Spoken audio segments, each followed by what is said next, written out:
Dvar Torah in Parashat Emor, the end of the parasha, speaks about the Megadef, a person that spoke out the name of HaKadosh Baruch Hu and cursed. Such a sin, such a grave sin. But let's put things in context. And when you do that, you see a totally different story. We're talking about a kid that was born to a woman that was called Shlomit Bat Divri. The Torah tells us that she was not the most modest of Klal Israel. Actually, she was the least modest in Klal Israel.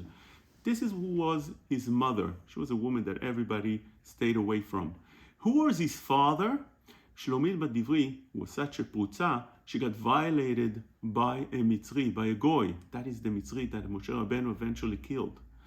This is the child that came from a father that's Egyptian and a mother that's Shlomit Bat Divri, that's a prutza. It's not his fault in any way. Still, that child, you would think that after he had such a hard childhood, because obviously no one wanted to associate with him. Obviously, if he came to kindergarten, everybody said, all the mothers pulled out their children. They don't want to have such a friend to their son. Yes, always all the mothers and fathers said, stay away from this kid. This kid didn't come from good source. You never know what comes out of him. Such a kid obviously grew up with a lot of resentment, and we have to have compassion for such a kid. One day, he, in the desert, as the Torah tells us over here in the end of the parasha, he wanted to have a place to sleep. He wanted to put a tent. He went to Shabbat Dan, as Rashi tells us over here. He needs to sleep somewhere. He needs to put his tent. He needs to go sleep somewhere. What are you doing here? The tribe of Dan asked him. So he told him, what do you mean? I belong to Dan. My mother is from Dan. He told him, no. It goes according to the father, not according to the mother. Your father is a Goy. Your father is Egyptian. You don't belong here. Go out. So now he's left without even a place to sleep. נכנס לבית דינו של משה רבנו. So he thought maybe Moshe Rabbeinu would feel compassion for him. יצא מחויב. Moshe Rabbeinu told him, you're guilty. I'm sorry. I can't help you. Amad v'gidef. You can imagine a person that went through so much. He's such a trauma of childhood. Such parents. Grew up without a father. Now, another aspect over here. This kid, the Mefarshim explained that he was mitgayer, as Rashi tells us. בתוך בני ישראל מלמד שנתגייר, Rashi tells us. He became a ger. What does that mean he became a ger?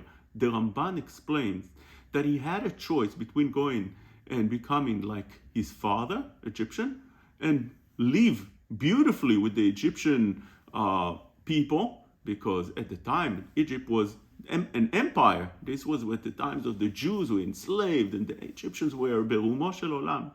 Or go with the Jews and become like a slave and nobody, degraded. And he chose to go with the Jews. Not only that, the Chachamei Tzorfat, the Tosfot explained that he was really mitgayer, because although his mother's a Jew, but before Matan Torah it would go according to the father. So he sacrificed for Am Yisrael. You would think that a person like this you should have compassion for such a person. Today, a person like that, you understand him. He says something wrong. You understand. You take him to therapy. You speak to him. You calm him down. What happened over here?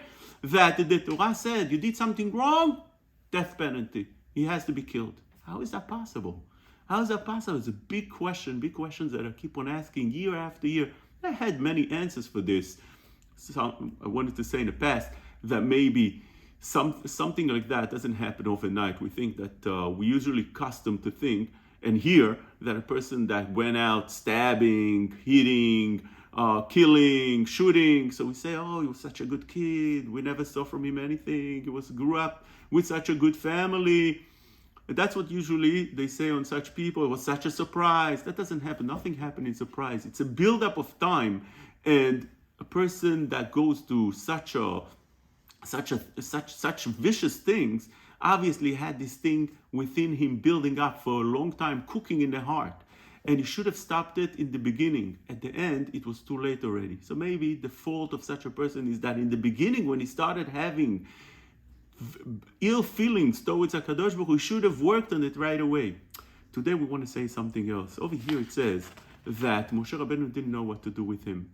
Moshe Rabbeinu went to ask HaKadosh Baruch Hu, "Yenuchu b'mishmar lifrosh lahem al pi Adonai." Moshe Rabbeinu didn't know what to do with such a person. So HaKadosh Baruch Hu told him, no, he's deserving of the death penalty. It could be that was Moshe Rabbeinu's dilemma. In one hand, this person went through so much, and it's not really his fault. I don't know what to do with such a person. Should I give him the capital punishment and kill him because he did something under so much pressure, trauma, bad? Or such a person should be understood.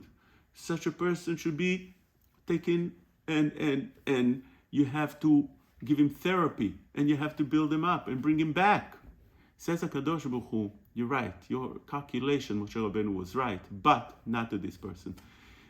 This person didn't have all that, HaKadosh Baruch Hu says. That's why it's HaKadosh Baruch Hu, because you need to go to the ultimate, to the being that knows to the heart of the person. And that is HaKadosh Baruch Hu. He tells him, no, this person did it just from being rasha, vicious. This person maybe has anger, and you have to know how to control your anger. But you can't excuse such an act on everything else that you want to say, because that's not the situation over here. He's not broken to the level that he couldn't control himself. I want to wish everybody Shabbat Shalom. I want to thank Shnayim Yomi for this big zechut, and really every one of us should join in and try to listen and try to be mechazek in that couple of minutes daily, and take that to the next level of learning Shnai Mikra ve'echad Targum. Thank you.